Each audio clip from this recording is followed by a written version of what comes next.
जैसा कि last episode में हमने देखा कि टैंग शैंग जीवू को लेकर अपने मॉम डैड के पास आ गया था और वहाँ पर अब वो अपने पापा से जीवू से शादी करने के बारे में बताता है और कहता है कि वो जीवू से शादी करेगा। उसके पापा और उसकी मम्मी अपनी बहू को देखकर बहुत खुश हो जाते हैं और ये सीन बहुत ज्यादा इमोशनल हो जाता है।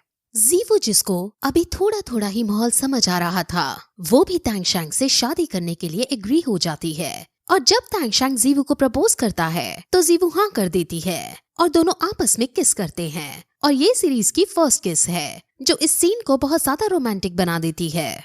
वहीं दूसरी तरफ हम श्रेक स्कूल के अंदर देखते हैं जहां ग्रैंड मास्टर अपने साथ अंकल स्वॉट को लाए होते हैं।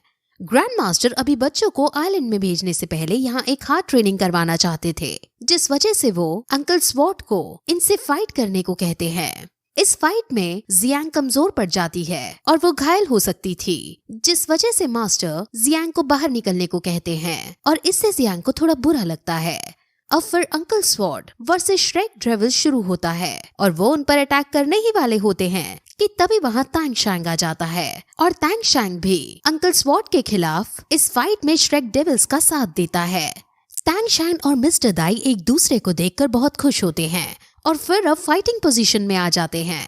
सब लोग अपनी अपनी मार्शल सोल निकालते हैं, जिसके बाद अंकल स्वॉट भी अपनी तलवार निकालते हैं।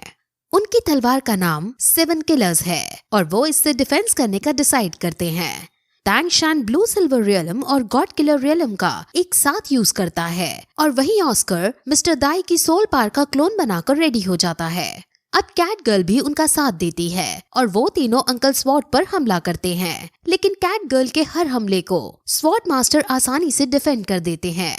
निंग रोंग रोंग भी 5 वॉरियर्स के एक साथ स्किल्स बूस्ट करती है और वो भी बहुत ज्यादा कंट्रीब्यूशन देती है, जिससे श्रेक स्कूल को काफी फायदा मिल रहा होता है। लेकिन अब भी वो अंकल स्वॉट का कुछ नहीं बिगाड़ पा रहे होते। इनके बीच बहुत आइकॉनिक लेवल की फाइट हो रही थी, जिसमें मिस्टर दाई और बाकी सब अपने फुल स्ट्रेंथ का यूज कर रहे थे। अंकल स्वॉट को काफी इमेंस प्रेशर का सामना करना पड़ रहा था, क्योंकि सोल लैंड के सबसे बड़े यंग जीनियसेस से उनका सामना हो रहा था। लेकिन फिर भी अंकल स्वॉट इतने ज्यादा ताकतवर थे कि वो सभी अटैक्स को बिना किसी प्रॉब्लम के झेल लेते हैं और अब फिर अंकल स्वॉट भी अपने स्पिरिट रिंग का यूज करके डिफेंस पोजीशन में आ जाते हैं। अब अंकल स्वॉट भी अपनी फुल स्ट्रेंथ का यूज करने लगे थे, जिस वजह से टैंग शैंग अब मूड में आता है और वो पर्पल डेमन आई की मदद से उनको लोकेट करने की कोशिश करता है और फिर उन पर अटैक करता है। लेकिन टैंग शैंग भी उनका कुछ नहीं बिगाड़ पाता। वो अपने एक फॉर्मेशन का यूज करके टैंग शैंग पर हमला करते हैं और अब वो फॉर्मेशन बच्चों की तरफ बढ़ती ही जा रही थी। टैंग शैंग और बाकी सब अपनी पावर्स का यूज करके फॉर्मेशन को तोड़ने की कोशिश करते हैं और टैंग शैंग हैमर का यूज करके फॉर्मेशन पर चोट मारता है और फाइनली फिर टैंग शैंग की इस चोट से फॉर्मेशन टूट जाती है। लेकिन अंकल स्वॉट अब भी लड़ने के काबिल थे। लेकिन वहीं दूसरी तरफ कोई भी बच्चा अब और ज्यादा नहीं लड़ सकता था, जिस वजह से अंकल स्वॉट जीत जाते हैं और सारे बच्चे हार जाते हैं। अब ग्रैंड मास्टर फिर बच्चों को समझाते हैं कि उन्हें और प्रैक्टिस करने की जरूरत है और इसलिए ग्रैंड मास्टर ने सभी को आइलैंड पर जाने को बोला है। वो कहते हैं कि जब किसी की लेवल 90 से ज्यादा हो जाती है तो उसके लिए और लेवल इंक्रीज करना बहुत मुश्किल हो जाता है और अगर कोई लेवल इंक्रीज कर लेता है तो वो अपनी लेवल के जस्ट नीचे वाले लेवल के इंसान को आसानी से मात दे देगा। अगर कोई इंसान 99 लेवल पर है और कोई इंसान 98 लेवल पर है तो 99 लेवल का इंसान 98 लेवल के इंसान से 2 गुना ज्यादा शक्तिशाली होगा। ये सुनकर सभी काफी ज्यादा शॉक हो जाते हैं और उन्हें पता चल जाता है कि जितनी मेहनत उन्होंने लेवल 1 से लेवल 60 तक पहुंचने में की है, फ्यूचर में उन्हें उतनी ही मेहनत एक रैंक बढ़ाने में करनी होगी। अब टैंग शैंग समझ जाता है कि जो उसके ताऊची ने टैंग चेन के बारे में बताया था कि उनकी लड़ाई मार्शल सोल के पोप के साथ हो रही थी, तो वो पोप मार्शल सोल का एक एल्डर है जो अभी भी जिंदा है। उस पोप का नाम कियान दाओ लियू है और कियान दाओ लियू बहुत ताकतवर आदमी है, जिसके चर्चे पूरे सोल लैंड में फेमस हैं। टैंग शैंग के पापा को जिसकी वजह से सेक्ट छोड़नी पड़ी थी, वो बीबी डोंग नहीं बल्कि वो कियान दाओ लियू है। अब फिर वो और भी बातें करते हैं, जिसमें उन्हें काफी कुछ जानने को मिलता है और बातें खत्म होने के बाद अंकल स्वॉट अपनी पोती को अलविदा कहकर वहाँ से चले जाते हैं, क्योंकि अब किसी को नहीं पता है कि श्रेक डेविल्स आइलैंड से कब वापस आएंगे।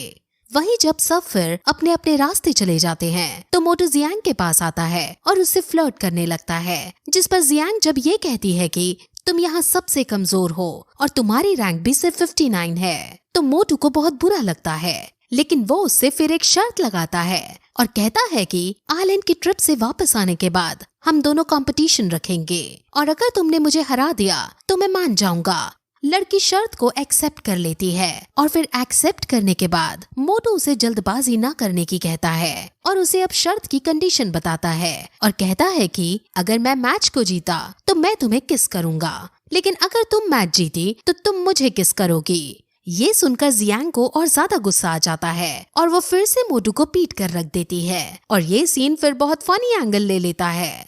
अब फिर वहाँ ग्रैंड मास्टर आते हैं और उन सभी बच्चों को आगे आने वाली हार्ड ट्रेनिंग के लिए हिम्मत देते हैं और सबको ऑल द बेस्ट कहते हैं। और फिर वो तैंग शैंग को कहते हैं कि तुम्हें एम्परर ने बुलाया है, जिस वजह से अब तैंग शैंग राजमहल में जाता है और वहाँ जाने के बाद एम्परर और प्रिंस उसे सम्मान देते हैं और कहते हैं कि तुमने मेरी जान बचाई है, जिस वजह से मैं तुम्हारा एहसान कभी नहीं भूलूंगा। प्रिंस यू बैंग जो तैंग शैंग के सामने झुककर उसे अपना मास्टर कहता है और उसके सामने अपने घुटने टेकता है। ये देखकर तैंग शैंग काफी शॉक होता है और वो एम्बैरेस भी फील करता है, लेकिन एम्परर तैंग शैंग को कंफर्टेबल करते हैं और कहते हैं कि तुमने मेरे बेटे की जान बचाई है, इसलिए मैं तुम्हें एम्पायर के अंदर एक पोजीशन देता हूँ और तुम्हारी पोजीशन बाकी सभी पोजीशन से 3 रैंक ऊपर की होगी और एम्पायर के अंदर तुम किसी के सामने झुकने के लिए बाध्य नहीं होगे। अब फिर वो तैंग शैंग को एक काफी ज्यादा कीमती खजाना देते हैं और इस खजाने का नाम vast sea and universal shield है। ये एक जादुई प्रिज्म टाइप ऑब्जेक्ट है जिसको जब तैंग शैंग यूज करेगा तो वो काफी ज्यादा टेक्निक्स और एबिलिटीज को यूज कर पाएगा। तैंग शैंग इन सब बातों का मतलब नहीं समझ पा रहा होता और उसे समझ नहीं आता कि आखिर इसमें ऐसा क्या है, जिस पर एम्परर उसे इसे खुद यूज करने की सलाह देते हैं। तैंग शैंग एम्परर को धन्यवाद करके चला जाता है और रात को कमरे में जाकर इस डिवाइस को चेक करता है। वो अपनी पर्पल जेमिनाई का यूज करके इसे परखता है और अपनी स्पिरिट पावर यूज करके इसे समझने की कोशिश करता है, लेकिन ऐसा करते वक्त इसके अंदर से बहुत ज्यादा एनर्जी निकलती है और इससे तैंग शैंग बेहोश हो जाता है। फिर हमें प्रिज्म के अंदर डेमन सा दिखाई देता है जो ये कहता है कि बहुत सालों बाद मैं एक शक्तिशाली इंसान के अंदर जाऊंगा। डेमन बहुत खुश हो रहा होता है। इसके अंदर से बहुत ज्यादा एनर्जी निकल रही थी और वो सारी एनर्जी तैंग शैंग के अंदर जा रही थी, जिस वजह से वहाँ उसके सभी दोस्त आ जाते हैं और तैंग शैंग के लिए चिंता करने लगते हैं। अब फिर पूरी रात ऐसे ही बीत जाती है और सुबह तैंग शैंग की आंख खुलती है जिसमें उसके दोस्त उसे ये बताते हैं कि तुम पूरी रात कुछ एब्जॉर्ब कर रहे थे। और फिर तैंग शैंग अब होश में आकर अपनी बड़ी हुई पार को देखता है और उसे पता चल जाता है कि उसको कुछ नई स्किल्स मिली हैं। वो अब सभी बच्चों को अपने इन स्किल्स को दिखाता है और अपनी पहली स्किल का यूज करता है और इस स्किल की वजह से उनके आर पार एक इनविजिबल शील्ड क्रिएट हो जाती है, जिसकी वजह से बाहर खड़ा आदमी उनको देख नहीं पाता। अब तैंग शैंग उन्हें दूसरी स्किल दिखाता है जिसमें वो सामने वाले ओपोनेंट को थोड़ी देर के लिए फ्रीज कर सकता है। उसको और भी इसी तरह की अलग अलग स्पिरिट्स मिली होती हैं और तैंग शैंग को उन स्किल्स को जानने के लिए इस प्रिज्म को एक्सप्लोर करना होगा। अब फिर सभी बच्चे गाड़ी में बैठते हैं क्योंकि अब उनका आइलैंड में जाने का समय हो गया था। टीचर्स और बाकी सब लोग बहुत ज्यादा दुखी हो जाते हैं क्योंकि ये लोग फिर से इतनी दूर जा रहे थे, लेकिन ऐसा करना जरूरी था, इसलिए सब एक दूसरे को संभालने लगते हैं। गाड़ी के अंदर जियांग बहुत रोती है क्योंकि वो अपने ग्रैंडफादर से पहली बार दूर जा रही थी। अब इस बार मोटू बिना फ्लर्ट करके उसके पास आकर बैठता है और उसको संभालता है, लेकिन जियांग को अब मोटू के ऊपर गुस्सा आ जाता है और वो मोटू को झाड़ देती है, जिससे मोटू को हर्ट हो जाता है और फिर यही एपिसोड खत्म हो जाता है।